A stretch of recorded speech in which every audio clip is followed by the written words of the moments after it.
Bismillahirrahmanirrahim. Assalamualaikum warahmatullahi wabarakatuh.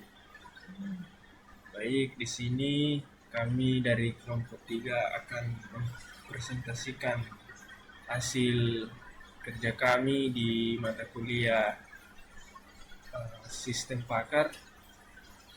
Pertama-tama dan terhormat Bapak Faisal sebagai dosen pembimbing di mata kuliah ini pada semester 5. Kemudian yang saya banggakan teman kelompok saya, yakni Eko Prasetyo, atas kerjasamanya. Baik, langsung saja kita masuk di bagian presentasinya.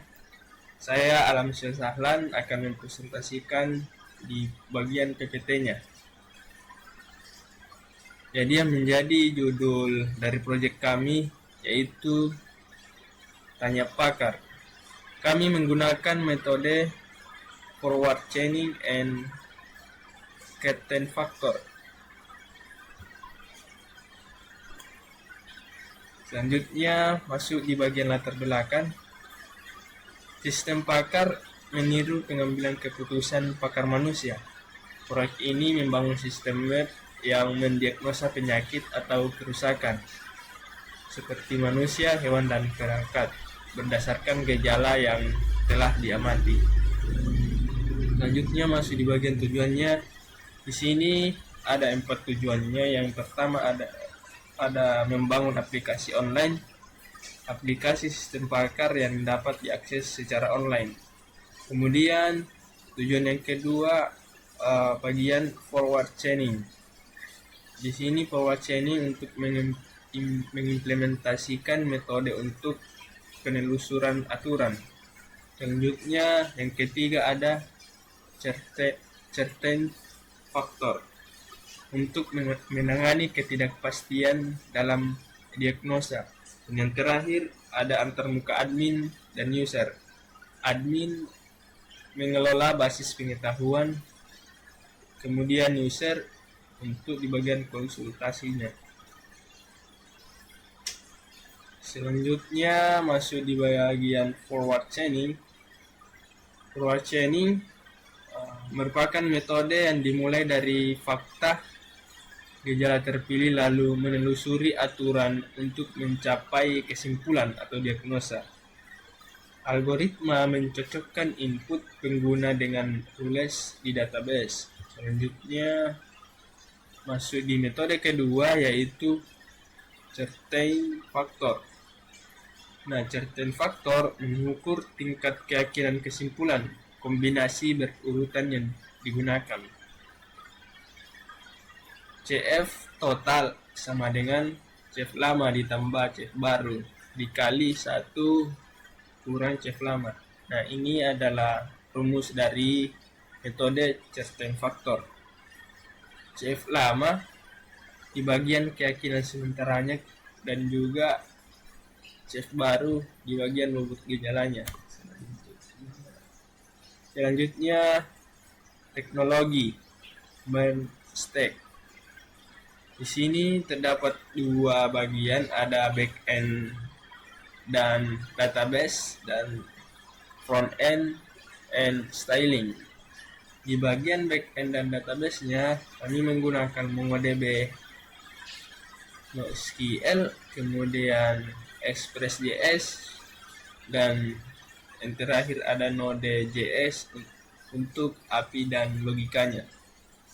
Di bagian front-end and stylingnya kami menggunakan REST-Fight untuk UI responsif dan Tailwind CSS untuk stylingnya.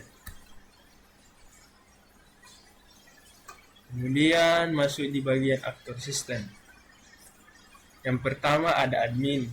Admin mengelola dashboard seperti penyakit, gejala, aturan. Selanjutnya masuk di bagian user. User di sini di bagian daftar login.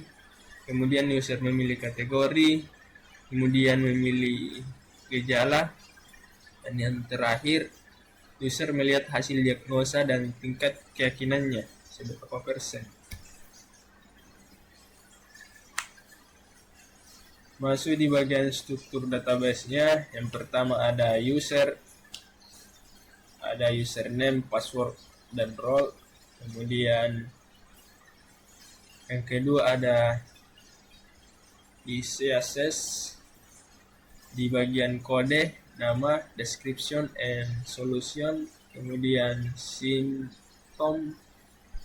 Di bagian kode, nama dan kategorinya. Selanjutnya rules. Di bagian hubungan, penyakit, dan gejala tambah bobot CF-nya. Dan yang terakhir, history. Di bagian riwayat konsultasi pengguna. Selanjutnya, alur diagnosa dan implementasi. Alurnya itu yang pertama pilih kategori, selanjutnya menampilkan gejala, selanjutnya user memilih, kemudian forward chaining untuk mencari rule, selanjutnya menghitung CF, dan yang terakhir menampilkan hasil paling tinggi.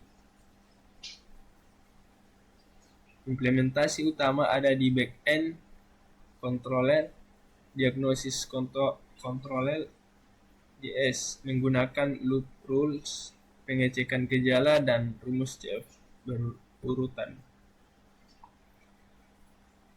Masuk di kesimpulan dan manfaat.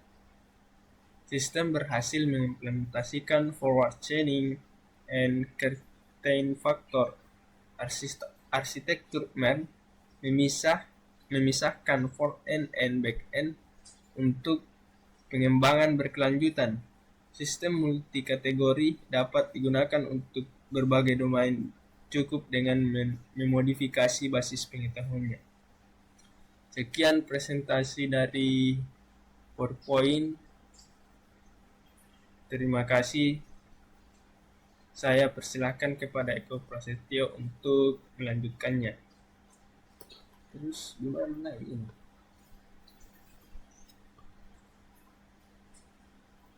Stop. Assalamualaikum warahmatullahi wabarakatuh. Nama saya Eko Prasetyo Adinpoho. Di sini saya ingin dengan NIM 105841423. Di sini saya ingin menjelaskan tentang website kami, hasil dari proyek kami yang bernama Tanya Bakar. Di sini metode kami yang kami gunakan itu forward chaining dan certain factor. Oke. Dan di sini adalah tampilan home dari website kami yang dimana tersedia ada tiga mode diagnosis. Pertama ada manusia, hewan dan tumbuhan, dan hardware. Baik, kita langsung register.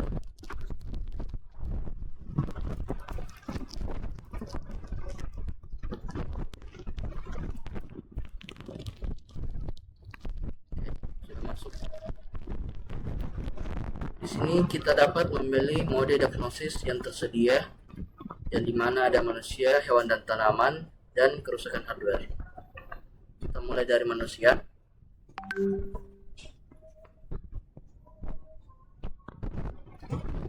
Di sini ada yang tampil itu gejala atau diagnosa yang terdapat pada dataset kami, mana ada demam tinggi, batuk kering, berdahak, pilek, mual, nyeri ulu hati, bintik, nyeri sendi hebat, tidak, napas. Di sini metode bakar itu forward chaining, di mana ketika kita memilih gejala yang tersedia, maka dia akan merujuk pada datasetnya apakah gejala tersebut memang ada penyakitnya. Setelah dipilih, gejala-gejala yang tersedia itu akan berkurang sesuai dengan ketersediaan pada apakah diagnosa tersebut memang ada sangkut pautnya pada penyakit tersebut atau tidak. Ketika tidak, maka diagnosa atau gejala-gejala yang ada akan dihilangkan dan hanya akan menampilkan diagnosa lain yang memang mungkin ada kaitannya dengan penyakit tersebut. Di sini saya memilih pilek dan demam tinggi, maka yang adalah flu atau influenza dengan tingkat akurasi 99,40%, yang dimana ini dari metode Certain Factor, dimana dia semakin banyak kondisi yang terpenuhi dari diagnosanya, maka tingkat akurasi atau tingkat keyakinan dari hasil tersebut akan semakin tinggi. Di sini ada flu, infeksi virus pada saluran pernapasan, juga ada tersedia rekomendasi tindakan di mana ada tindakan awal, pencegahan, pengobatan atau solusi. Di sini juga di bawahnya adalah kemungkinan lainnya dari gejala yang tersedia untuk penyakit dari gejala-gejala tersebut. Di sini ada COVID-19, demam berdarah, dan juga terakhir ada tipes. Selanjutnya ganti mode untuk mode kedua, yakni hewan dan tanaman, mana ada beberapa gejala hewan dan tanaman. Di sini kita bisa pilih muntah-muntah, hewan lemas, lalu ada sesak. Asal diagnosanya ialah penyakit dengan bernama felin panleukopenia, yang dimana penyakit ini adalah infeksi virus mematikan pada kucing yang menyerang pencernaan dan sumsum tulang. Juga tersedia rekomendasi tindakan, di mana ada tindakan awal, pencegahan, pengobatan dan solusi, dan kemungkinan penyakit lainnya yakni canin parvovirus dengan tingkat akurasi yang tinggi juga, yang dimana tingkat akurasinya itu 97%. Selanjutnya untuk tanaman, yang dimana hanya 2 diagnosa yang tersedia pada dataset kami. Hasilnya ialah hama kutu putih, di mana hama penghisap cairan itu penyakitnya ialah hama penghisap cairan yang membuat daun layu atau keriting dengan tingkat akurasi 100%. Juga tersedia rekomendasi tindakan, pencegahan, pengobatan dan solusi. Di sini kita bisa kembali ke menu utama untuk memilih mode diagnosa terakhir, yakni kerusakan hardware. Hardware yang dimaksud di sini ialah laptop dan handphone. Ini kita pilih diagnosanya, gejalanya.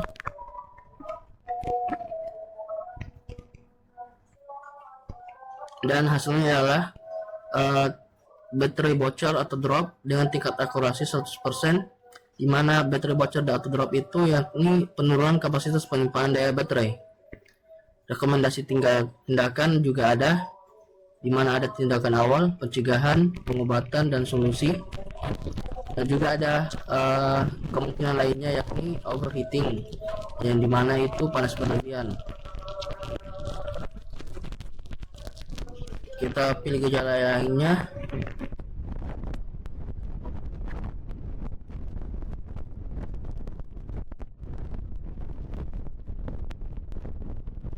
Ini ada sistem pendingin tidak bekerja secara optimal.